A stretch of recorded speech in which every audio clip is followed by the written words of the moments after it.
What a machaya that we are all together here this morning in the Zumagon.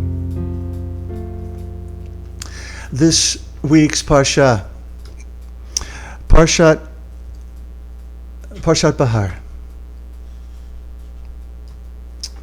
Parshat Behar. Parshat Behar talks about emancipation, of both internal and external emancipation. The liberation that we get from stepping into Shabbat, or allowing Shabbat to enter, to step into us, as well as the emancipation of slaves in biblical times. I want to dedicate this particular Davar Torah to Rabbi Shiheld, who I studied with this past Monday.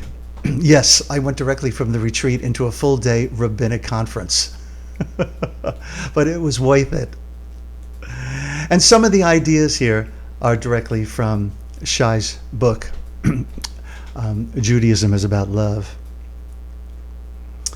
And so, I want to share with you a memory I have long ago when I was with a theater company, Living Stage theater company here in Washington, D.C. And every Wednesday we would get in our minibus and we would travel to a school called Sharp Health School and work with disabled kids. And they were between the ages, I would say, 3 and 6. And just as we were pulling up to the school, there was another school right next door to it with a very large brick surface. You know, the kind that we used to play handball against, throw the ball up against that. It was big that. And on that was a giant poster with the word no. And through the no, it was crossed out, like you're not supposed to do something. And it would say, no spitting, no fighting, I might even have said no running. It was such a long list of no's. Well, for some of us in this world, this corresponds to Shabbat. All the things that we're not supposed to be doing on Shabbat. Let me share some of those with you. Well, you might remember that these list of no's correspond to many of the things that were done in the building of the Mishkan, of the building of the sanctuary, right? So what are some of these things today that translates to? So here we go. First of all, writing, erasing, and tearing.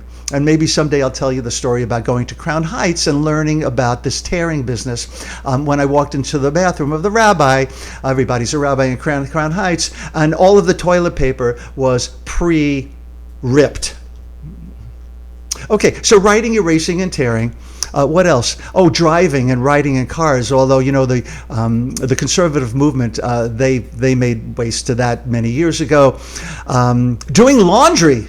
No doing laundry on Shabbat. Well, that's liberating. What else? Gardening or grass mowing. Now, Reb Zalman of blessed memory, he took issue with this because Reb Zalman was of the opinion that we shouldn't work on Shabbat, but if gardening was not our livelihood and it was an enjoyment, that we should be able to do that. That got him, and many other things got him into a lot of trouble. Let's see what else. Business transactions, of course. Using the telephone. Well, that's followed up by cooking, baking, and kindling a fire, shopping, and last but not least, what we are all we're all sitting against right now: turning on or off anything that uses electricity. Well, we do that. We're doing that right now. But then again, we are Jewish Renewal, and we are using the technology to further our experience of Shabbat. I found this very, very helpful. What am I referring to? I'm referring to this wonderful illustration here of 4 different categories of malacha, 4 different categories of work that were done in temple days that directly correspond to things that we are really supposed to refrain from on Shabbat. The first category is everything that went into making bread: plowing, planting, reaping, gathering, threshing, winnowing. And then everything that went into making garments, and you can see the list there: weaving, unraveling, tying, untying, and so forth. Into making hides: trapping, slaughtering, skinning, tanning, and last but not least, construction of the Mishkan itself, writing, erasing, building, demolishing, a final hammer blow. That's interesting, a final hammer blow, a makat pshit.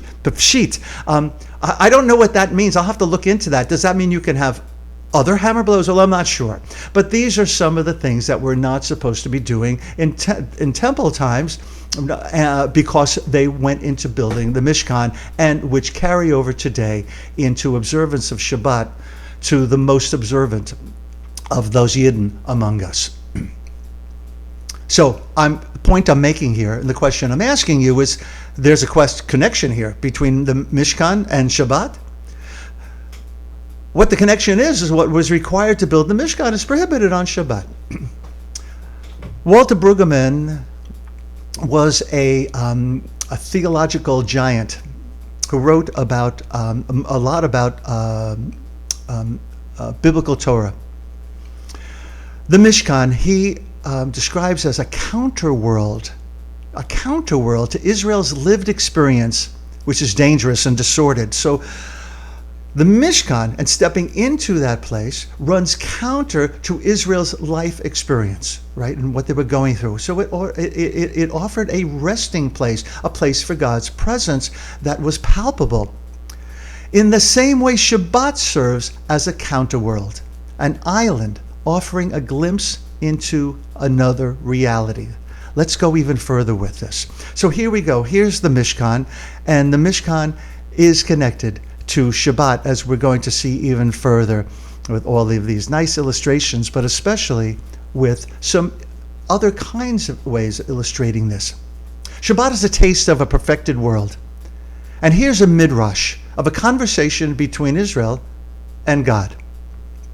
Israel says, Master of the world, if we observe the commandments, if we observe the mitzvot, what reward will we have? Fair enough. God answers, the reward will be the world to come. Master of the world, see, they don't quite understand what this is all about. Show us its dugma, its likeness. We want to get a glimpse of what it is you are offering us, which God answers, it is Shabbat, which is 1/60th of the world to come, which is entirely Shabbat. So what we are dreaming of, our vision of a perfected world, is indeed Shabbat itself. And Rabbi Shai Held shares this. By entering a different reality once a week, we are reminded that a different world is possible. We're enabled to catch a faint glimmer of a world in which human dignity is real and the presence of God is manifest. Indeed, Jewish theology affirms that it is the world as it will be. It will one day be. Bayom hahu, one day. We sing it every week, right? This is the hope and the dream that we are offered. You might recognize this pasuk. Ki sheshet yamim asa Adonai et hashamayim et haaretz et hayav et kol asher bam vayanach bayom hashvi'i al kein birach Adonai et yom hashabbat veikadshehu, which the last line I will be chanting, or when we make Kiddush later, when we stay together for this afternoon's gathering after services. For in 6 days Yud Hey Vav Hey made heaven and earth and the sea, and all that's in them, and then rested on the seventh day. Therefore Yud Hey Vav Hey blessed the Sabbath day and hallowed it. Here we have a direct connection between Shabbat and what? Not the Mishkan here. Shabbat and creation. That is the very first part of the Friday evening Kiddush, of making the connection between Shabbat and creation. There are other kinds of connections, however. Right?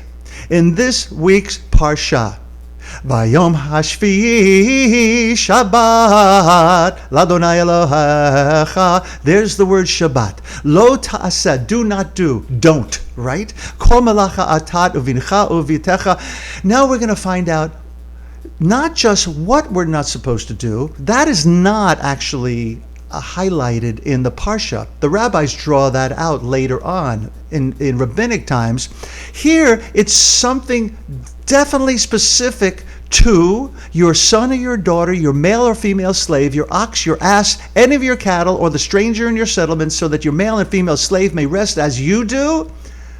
Kamocha, mi chamocha, chamocha, right? V'ahavta, right? Reyacha kamocha, love your neighbor as yourself.